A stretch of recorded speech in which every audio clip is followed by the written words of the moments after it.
दोस्तों नमस्कार। आपका मेरे इस YouTube चैनल पे बहुत बहुत स्वागत है। आपको दवाइयों के बारे में और बीमारियों के बारे में नई नई जानकारियों के लिए हमारे इस YouTube चैनल को सब्सक्राइब करें। आज हम आपको बताने वाले हैं फीवर, कफ एंड कोल्ड के बीमारियों के बारे में। 18 साल से ज़्यादा की उम्र के लोगों के लिए है ये medicine. Pantop 40 mg tablet and Zenflox 200 and हैट्रिक 3 टैबलेट सुबह शाम लेने से कफ एंड फीवर ठीक हो जाती है। पेंटॉप खाली पेट लेना है और hat trick 3 and Zenflox 200 mg tablet सुबह शाम खाना खाने के बाद खाना है। अगर आपकी उम्र 10 साल के आसपास है, 5 साल से और 10 साल के बीच में है, तो आप पेंटॉप टैबलेट नहीं लेंगे। जनफ्लॉक्स 200 mg और हैट्रिक 3 टैबलेट आधी गोली सुबह शाम ले सकते हैं। साथ ही अगर इस बीमारी को नहीं होने देना चाहते हैं, उससे परहेज रहना चाहते हैं, तो आप श्री तुलसी का प्रयोग सुबह शाम हल्का सुसुम पानी के साथ 2 बूंद पीने से आपको जुकाम नहीं होगा। और जीटा स्पेशल टी अगर आप पीते हैं, दूसरा चाय अगर आप उपयोग करते हैं, तो जीटा चाय का उपयोग करें ताकि सर्दी आपसे थोड़ा सा दूर रहे। भाइयों, चलिए चुनाव का समय आ गया है, तो मैं आपको बहुत बहुत निवेदन करूंगा कि आप देशभक्त जो पार्टियां हैं, जो देश के हित में काम करती है, उन पार्टियों का चुनाव करें बहुत ही सावधानीपूर्वक। देशद्रोही पार्टी का चुनाव अगर आप कर लेते हैं पैसों के लालच में, जाति के लालच में या किसी अन्य कारणों के लालच में, तो यह देश टूट जाएगा। देश ही नहीं रहेगा तो आप कहाँ रहोगे। एक वोट का बहुत ज़्यादा महत्व होता है दोस्तों। एक वोट आपके ज़िंदगी को बर्बाद कर सकता है, आपकी ज़िंदगी को संवार भी सकता है। इसीलिए बहुत सोच समझ के वोट करिएगा भाइयों, और 1000 बार नहीं, लाखों बार सोचने के बाद ही किसी देशभक्त को वोट देंगे। आतंकवादी को नहीं वोट दें, देशद्रोही पार्टियों को वोट नहीं दें। धन्यवाद। इसी के तो भैया जो छोटे भैया लोग हैं, जो मतलब फिरका परस्ती या प्रधानमंत्री है। अब रही बात राजनीति के, तो भैया जो छोटे भैया लोग हैं, जो मतलब फिरका परस्ती या हिंदू मुस्लिम वाले लोग हैं, उनको देखते हो तो डिवाइड है। एक तो ये बीजेपी को भी भरोसा करना पड़ेगा कि हम सब एक हैं और हमारे ये सब अपने आदमी है। क्या लगता है मुस्लिम वोट बैंक इस बार किसके साथ जाने वाला है? रुझान किसकी तरफ है? देखो जी, ये तो पार्टी वाले परगला का करीब है, लेकिन ज्यादातर चांस जो है, मैंने भी बात करी थी एक दोस्त से, भाई मोदी ने घर बनवाया, वे कहने लगे भैया देखो हमें 28 लाख रुपए मिले, यही ईमानदारी की बात है, ना राजनीति ना कुछ। कहला भाई 2 वोट तो हम कम से कम उसे दे देंगे मोदी को जिसने हमारा घर बनवाया।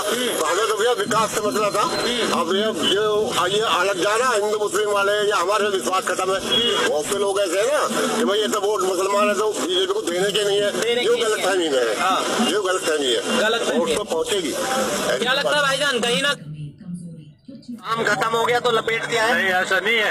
काम खत्म थोड़ी है, अभी तो 19 में आना है हम लोगों को। अभी आना है और 19 में रहेंगे, जैसे अब है ऐसे 19 में विजय होगी और बहुत अच्छी होगी। ऐसे प्रधानमंत्री जीवन में दोबारा नहीं मिलेंगे, इतने ईमानदार और इतने कर्मठ। दिल पे हाथ रख के बताओ। दिल पे नहीं, ये खुदा को हाजिर नाजिर मान के कसम कह के खा के इस बात को कह रहे हैं कि ऐसे प्रधानमंत्री पुनः दोबारा नहीं आएंगे। हम बहुत बड़ा मौका खो देंगे। मुसलमानों को ये सोचना चाहिए, जितनी भी योजनाएं चल रही है। ऐसा हृदय परिवर्तन कैसे हो गया आपका? कौन सी वो बात है जो प्रधानमंत्री मोदी की आपको अच्छी लग गई? देखिए, प्रधानमंत्री मोदी जी की ये बात सबसे बेस्ट रही कि सबका साथ और सबका विकास। इन्होंने सबका साथ दिया और सबका विकास हुआ।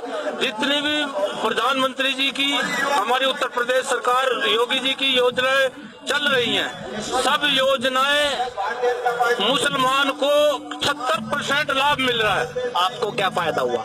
मुझे ये फायदा हुआ कि मुझे एक राष्ट्र हित में कार्य करने का सौभाग्य प्राप्त हुआ और उनकी वाणी से मैं हृदय से कसम खाता हूँ कि अटल बिहारी वाजपेयी जैसे हमारे लीडर और हमारे प्रधानमंत्री जैसे लीडर, हमारे मुख्यमंत्री योगी आदित्यनाथ जैसे लीडर यहाँ जीवन में पैदा नहीं होंगे। ये गाना बजता है कि देश में रहना है तो वंदे मातरम कहना है, भगवा भगवा होगा, तब जहन में क्या आता है? अब देखिए, ये हमारा झंडा है, ठीक है, ये हमारा भगवा रंग है, ये हमारे देश का प्रतीक है, ये हमारा हरा रंग है, ये मुसलमान का रंग है।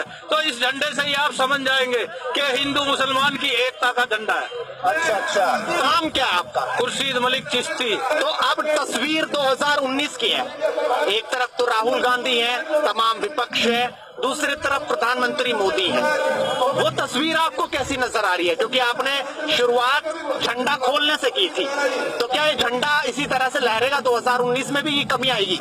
इसी तरह से नहीं लहरेगा, ये 19वीं में भी रहेगा, आगे भी रहेगा, और जीवन में हमारे जीवन के साथ रहेगा। ये हमारे जीवन के साथ रहेगा। ये हमारा राष्ट्रीय तिरंगा ध्वज जो है वो हमारे सबके लिए, हिंदुस्तान के लिए है, हर मनुष्य के लिए है, और ये हमारा राष्ट्रीय झंडा ही है। ये बीजेपी शासन जब आया था तब ये बात हो रही थी कि भाई एक डर का माहौल मुस्लिमों में पैदा हुआ, क्या वाकई ऐसा था? और मंत्री जी भ्रष्टाचार मुक्त करके रहेंगे और होके रहेगा। और विकास जो हो रहा है आज, हिंदू मुस्लिम सिख ईसाई सब आपस का जो विकास हो रहा है, उससे बड़ा विकास हो नहीं सकता, चाहे कोई भी पार्टी आ जाए। मैं तो ये कहूंगा अपने भाइयों से, मुसलमानों से, सबसे कि दिल और जान से साथ दे, योगी जी का मजबूत हाथ बनाए। आप करते क्या हैं? करते क्या? मैं समाज सेवा करता हूं और स्कूल चलाता हूं, और हिंदू मुस्लिम सब बच्चे मेरे पास है। मेरा मदरसा है, मदरसा जियाउल कुरान।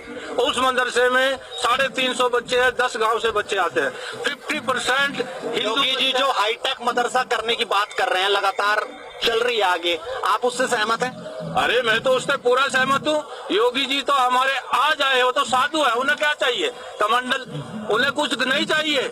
उन लोगों को चाहिए जो लोग उनके विरुद्ध इकट्ठे हुए हैं। ये जो उनका जो घपला बंद किया है, ये सबसे बड़ी बात है। इस लोगों को उत्तर प्रदेश में इस वक्त चुनौती है अखिलेश मायावती का गठबंधन। बिल्कुल चुनौतियां उनके लिए, धाराशाही होंगे, 100% धाराशाही होंगे। हमारी विजय होगी, हमारी भारतीय जनता पार्टी का परचम लहराएगा और राष्ट्र का एक नया निर्माण होगा। वाकई तो ये खुर्शीद जी थे जो लगातार बीजेपी का झंडा हाथ में थामकर इसी तरह से अपनी आवाज को बुलंद कर रहे हैं और आश्वस्त हैं कि 2019 में तस्वीर कुछ बदल जाएगी।